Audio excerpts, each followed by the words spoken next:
This week, we host a legend. He has been a symbol of athletic greatness for Ethiopia. He has been a record breaker in Zurich, Sydney, Athens, and more than 27 competitions. He was also a victor at multiple championships and has brought many Ethiopians to happy tears. The great sportsman's goal is to be on Forbes magazine, and also his controversial involvement in politics. I will reveal who our person of interest for this week's show is later. Welcome to World of Africa with me, Erik Njoka. The show starts right now.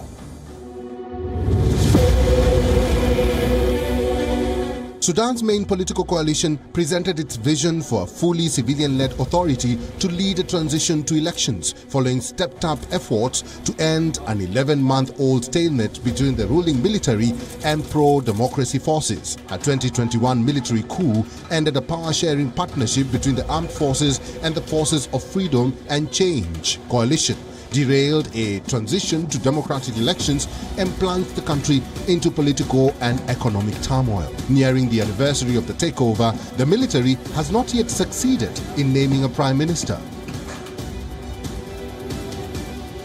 A group of Ugandan activists filed an appeal at the Constitutional Court to challenge the new controversial law criminalizing some internet activity which they say curtails investigative journalism and infringes on freedom of expression.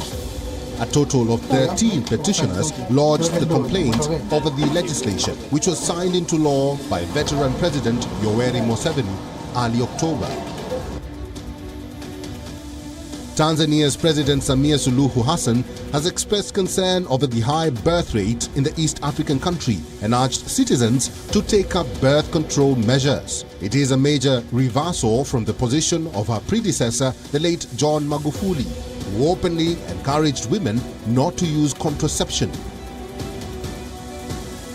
Sierra Leone's first professional women's football league kicked off with a match in the northern city of Makeni between the Mina Queens and Kahuna Queens, beginning a 6-month season in which 12 clubs from across the country will battle it out for the top spot. Inflation and boycotts could spell doom for Tunisia. The citizens are pessimistic and strapped for cash. Many are considering leaving the country. Others are preparing to protest again. Tunisian President Kais Saied announced a new constitution that envisions an authoritarian, hyper-presidential system with few checks on Saied's power. The country is in limbo over its economy and their ruler. Here's a report about why the North African country is in shambles. This is Gourmandise, a pastry shop in Tunis. Food makers are doing their daily chores. But in the background, businesses have been struggling for weeks to find essentials like sugar, flour, dairy products and cooking oil. Experts blame the crunch on the state's dire financial situation. A shortage and endless price increases, and especially a shortage, if it persists, can cause many problems. Indeed, without flour, sugar or butter, we can't work. So we will stop working, and so we will have technical unemployment, economic unemployment. I don't know what will happen. This can be very serious, even though we are in a period of development. There's also pain at the pump. Petrol stations are running dry. Queues reaching hundreds of meters long formed in front of several service stations in Tunis. The Tunisian capital has been experiencing heavy disruptions in fuel supply for several days, frustrating locals who struggle to travel to work. There is no fuel, there is nothing. If there was fuel, we wouldn't be in this situation. Let them find solutions for us. We know that the global and national situation is particular, but I appeal to the government to find solutions for us and to find a solution regarding energy, because without fuel, the wheels of the economy cannot turn. In July, the Electoral Commission unveiled a new Tunisian constitution, which was approved by 96.4% of participants in a referendum. Just over 2.6 million out of the country's 9.3 million voters backed the new draft. The new charter will enshrine sweeping powers in the office of this man, President Kais Saied. The president sacked the government and suspended parliament in a dramatic blow to the only democracy to have emerged from the 2011 Arab Spring uprisings. For some Tunisians, his moves sparked fears of a return to autocracy. Many are fed up with high inflation and unemployment. Political corruption and a system they feel had brought few improvements. And sure enough, their anger boiled over. Thousands of Tunisians chanted, "Down with the coup," and "The people want to bring down the regime."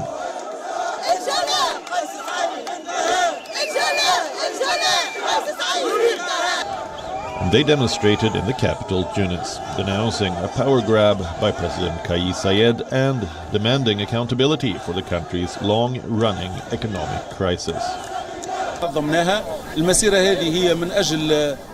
This demonstration is to express once again our rejection of the political measures announced by Kais Saied and the upcoming elections, which will only strengthen tyranny and dictatorship in the country.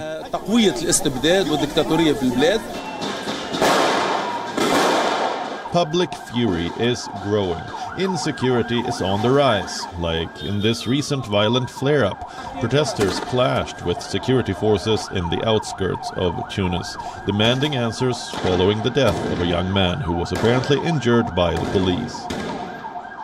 The International Monetary Fund announced that it had reached a tentative agreement with the Tunisian government to unblock a $1.9 billion loan to alleviate the economic crisis.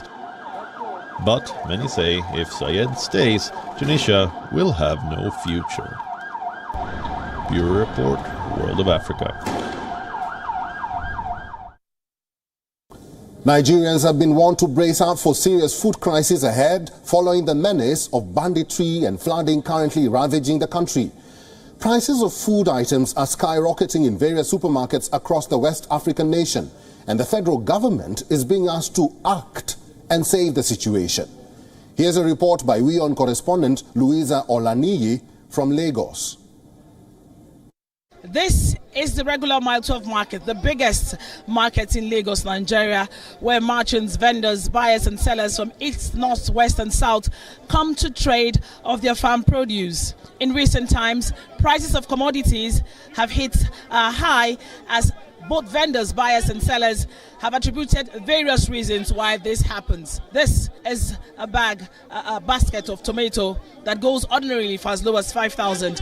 But today, it has recorded almost 200% of increase. The market economy today has defied the law of nature, as prices of goods and services that go up rarely comes down. And this has significantly affected the living standard of ordinary Nigerians. Nigeria's food inflation has risen to over 23% in August from 22% in July, the highest in 17 years. While globally the rise in food prices is attributed to COVID and ongoing Russia-Ukraine war, in Nigeria it is also due to bad roads, supply chain glitches and flooding due to climate change. There is not enough onions now because of transportation. No trucks will enter Lagos at the times. So many drivers refuse to come because there's bad roads. That's a big problem. Farmers say high cost of funds are also adding to their misery. They claim that government interventions are inadequate and fertilizer costs are too high. Obtaining land, obtaining fund is not easy, especially in the bank. We're talking about how much now? It's 24% interest. So every farmer like us, we cannot afford that. It's not easy for us. So, if you want to have to borrow, then the profit is not there. The rise in food prices is a combination of both man-made and climate. For example, in the past 1 month or a few weeks back, there has been so much rain. The areas where food is produced in large quantity are flooded. President Muhammadu Buhari, during his 2023 budget speech, expressed his concern about the high food prices and said his government is taking various steps to address the issue. Government is very concerned about the high food price. Measures are being implemented to address the structural factors underlying the issue. We will also step up current efforts aimed at boosting food production and distribution in the country. You will recall our efforts in improving production of fertilizer, rice, maize, cassava, among other initiatives. The World Bank has warned that the result of the rising food prices might push an additional 1 million Nigerians into poverty by the end of 2022. This is my 12 market in Lagos, Nigeria, southwest Nigeria, where traders, vendors, merchants from northwest, east and south gather to trade on their goods. The cost of food items is astronomically high and is affecting the living cost of Nigerians. They all have complained about the same problems, from bad roads to insurgency in the northeast to lack of government support and the likes has been responsible for why the prices of goods are on a rocket high. It is only the market economy that has defied the law of gravity, as the prices of goods that go up rarely comes down. From Lagos, Nigeria, Louisa Olaniyi, WION World is One. Ever heard of the term habituation? Well, this is a sort of training done on animals, especially gorillas, to teach them to coexist with humans.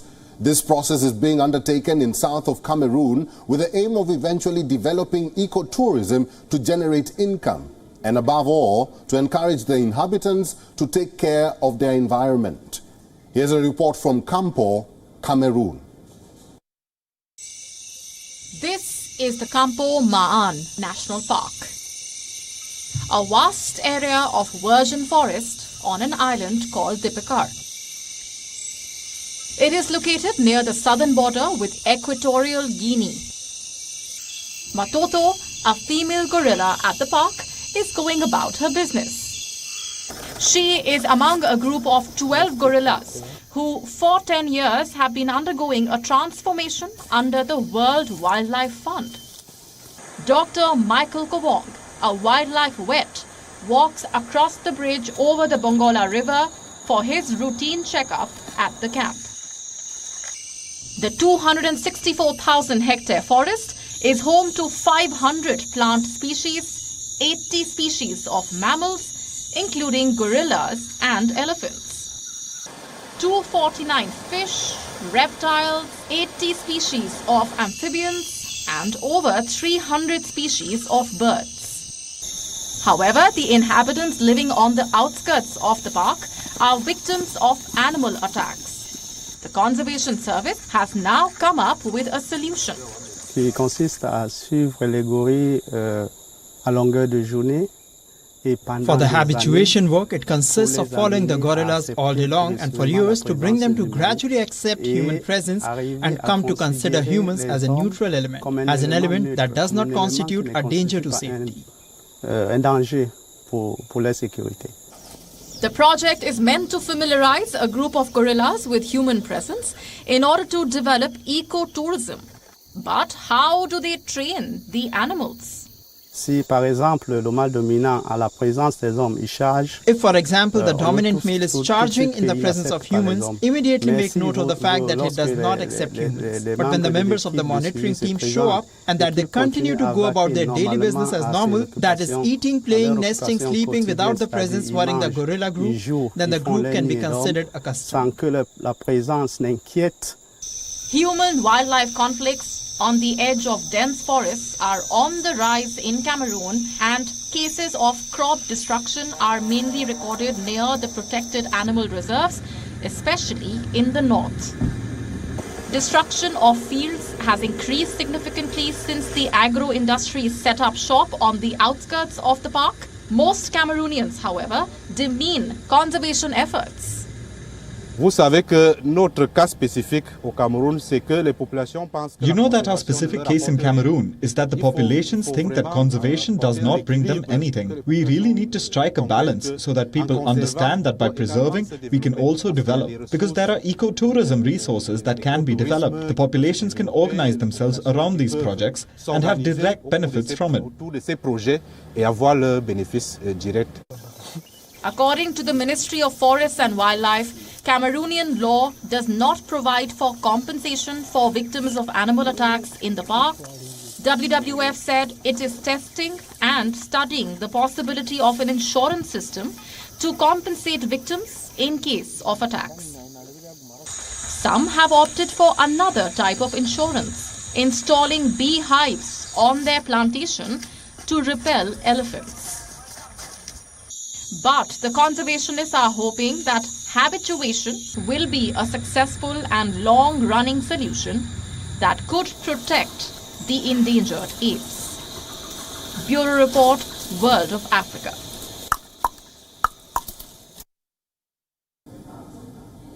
Have you ever imagined a small kingdom such as Lesotho would be having a centuries-old tradition of horse racing? Well, believe it. Here's a report from Semon Kong, where jockeys are preparing their animals for the major social occasion. At more than 2,200 meters above the sea level, the high plateaus of Semon Kong in the center of the landlocked country play host to a renowned racetrack. Jockeys are preparing their champions. They're all eager to compete. Races are held here throughout the dry season, from May to September.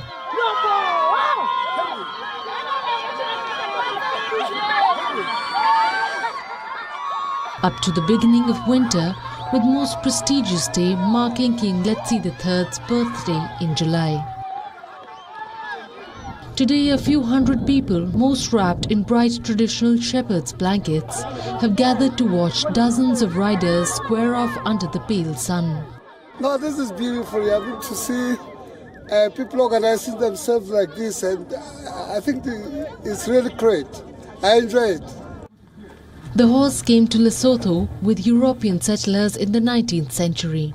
The local pride, the Basotho pony, is the result of crossbreeding over time. Despite their name, the ponies are of medium size and are known for their endurance. Locals still use them to herd sheep and goats or for everyday transport. Some villages are accessible only on horseback. At the racetrack, the animals are brushed, their manes braided or trimmed. They have undergone months or sometimes even years of training to be here. Horses are very important because you are able to make lots of money when you have to sell them. They are important because as they take part in these races and you get something to assist at home and buy things like paraffin for the family. In what is one of the poorest countries in the world, horse races are a good source of income for breeders. Winning prizes can reach up to $130, about the same amount as the average monthly salary in the country. Gambling is also rife. Bundles of money are passed among spectators seated on large stones. I'm very happy. I'm happy that my horse won the race. I'll be able to look after it and maintain it. And as an owner myself, I will be able to do other important and pressing things. Jockeys get just a little more to ride. Most are boys under 20. The race is divided into several events based on the age of the horses taking part. Bureau Report, World of Africa.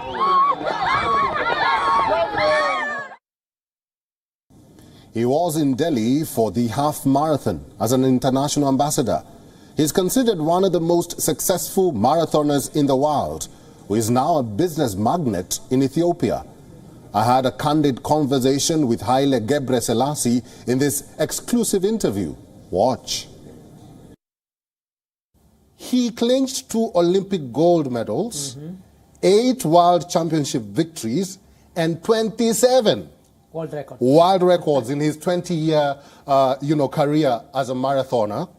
You resigned, let me just say resigned, in 2015, and you ventured into business. Tell me about that transition. How has it been for you? Well, after my retirement, of course, it was not easy when you switch from sport to business. Mm-hmm.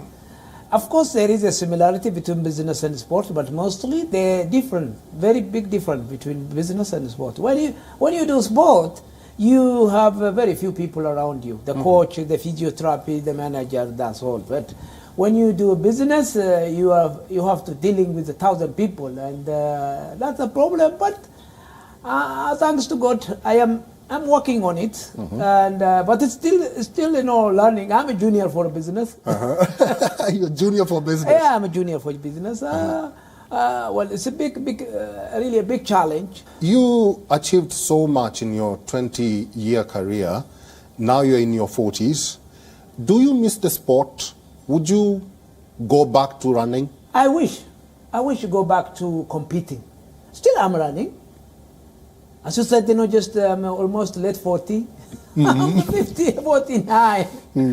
And I missed my competition. I missed my competition. I'm still, sometimes, when I watch a race somewhere in London or Berlin and here in Delhi, for example, in Delhi, have marathon, when you watch, athletes when they fight, I wish, just to jump there. A little bird tells me that you still train to date. Why do you do that? What I have to. It's in my blood. What do I do beside running? Okay, let's go back a few years ago. There has been this reports of some sort of rivalry between Ethiopians and Kenyans because they are not. Yes, they are known to be athletes, the great athletes in the world. Exactly. Did you face this sort of rivalry, and how did you deal with it? Do you think it is still there? Hey, my friend, I want to tell you. You see, without Kenya, no Ethiopian athlete. Without Ethiopian athlete, no Kenyan athlete. We need each other. This rivalry has to be there. Otherwise, we cannot perform well. This is a peaceful fight. A peaceful fight. Nothing else. I always remember in my time, when I look back, thank you to the Kenyans. Thank you to especially Paul Tergat. If Paul Tergat was not there, what would have been, just my result? Maybe 2-3 records, that's all. Let's talk about this man who's now the greatest of them all, Eliud Kipchoge. You've just mentioned him. What are your thoughts about him? Amazing athlete. I know him very well. I've been once, just in his camp. Kipchoge, he's a very disciplined athlete. He's smart also. He's doing, he gives everything what running, what marathon needs, what athletics needs. That is, just the most important part for athletes who want to achieve what he planned, what he wish. Yeah? Let's switch gears a little bit and talk about the situation in your country. I know it's quite a sensitive issue to talk about, but we have to talk about it. Please. You are a member of a group called the Elders. Yeah. Why was it formed, and what's the purpose of that group? The purpose of that group, just to reconciliation for people of Ethiopia, to solve a problem before fighting, before killing each other. As you know, right now, things is really very, very difficult. And as you know, Ethiopia is a big country. Ethiopia is an historical country. And as you know, we're having a problem with the north part, especially Tigray part. Yeah. And Ethiopia, you don't see a picture of Ethiopia without Tigray region. This region is very important. If we say that, what would be your appeal both to the government and the TPLF, where you stand right now? When will we see peace in Ethiopia? My stand, again and again, no matter what, any cost, I have to keep Ethiopia first. I don't care, just this political ideology. No, that's a political ideology, something else. And no matter what, they have to give a priority for who the government. The central government, it doesn't matter how bad, how good. It's a government. If you have a problem, you have to sit down and discuss and solve the problem under the umbrella of Ethiopia. All right. You are a legend, but what would you want to be remembered for in years to come? What's the Haile's hailing legacy? Well, for me, as an athlete, of course, you run one time, break a record, you win a race, then, just people, they talk about you. But, what I want myself, mostly, I'm a person like this. I want to build, my own monument. Of course, if you are a hero, people, they after you die, they build, just a monument. For me, my wish or my way of life to build, my own monument before you understand what I'm saying. Let me finish one, and I don't know where I'm going to die.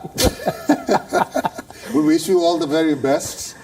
Legend, like I said, and thank you very much for this opportunity. I've been talking to a legend, as you can see. His name is Haile Gebrselassie, and we wish you all the very best. And you're watching WION World is One with me, Erik Njoka. Thank you once again. Thank you. And it's a wrap on this week's episode of World of Africa. Thank you very much for watching. Remember to interact with us on all WION social media platforms. We appreciate your feedback. Until next week, my name is Erik Njoka. Goodbye for now.